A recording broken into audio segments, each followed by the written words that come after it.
Hello बच्चों, चलिए प्रश्न को पढ़ते हैं और समझते हैं। निम्नलिखित फलनों का x के सापेक्ष अवकल गुणांक ज्ञात कीजिए। और हमें कोसेक इनवर्स 3x का अवकल गुणांक ज्ञात करना है। प्रश्न को हल करने से पहले हम प्रश्न के लिए मुख्य अवधारणा लिख लेते हैं।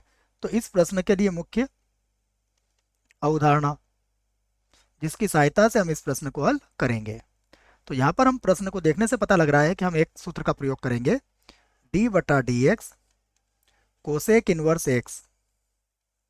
कोसेक इनवर्स एक्स का जो अवकलन होता है ये होता है माइनस का 1/x और वर्गमूल के अंदर होता है x का वर्ग माइनस 1। इस सूत्र की सहायता से इस प्रश्न को हल किया जाएगा। सबसे पहले हम प्रश्न को y के बराबर मान लेते हैं। तो माना हमारा जो प्रश्न है वो y के बराबर है, तो y बराबर हो जाएगा कोसेक इनवर्स 3x। अब हम इसका x के सापेक्ष अवकलन कर लेते हैं। तो मैं लिख देता हूँ इस बात को, x के सापेक्ष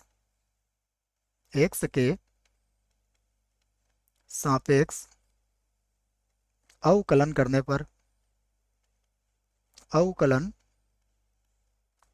पर जैसे हम इसका x के सापेक्ष अवकलन करेंगे ये होगा dy बटा dx और ये भी होगा d बटा dx और ये हो जाएगा कोसेक इनवर्स 3x। तो अब हम यहाँ पर क्या करेंगे, देखो कोसेक इनवर्स 3x है और हमारा जो सूत्र है वो कोसेक इनवर्स x का है, तो 3x को हम थोड़ी देर के लिए x मान सकते हैं। तो इसका जो अवकलन होगा वो होगा माइनस का 1 बटा, देखिए x के स्थान पर कितना लिखा है 3x, तो यहाँ पर लिख देंगे हम 3x।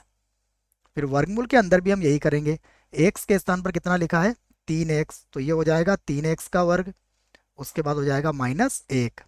लेकिन हमें 3x का पुनः अवकलन करना पड़ेगा, तो d बटा डी एक्स पुनः यह हो जाएगा 3x।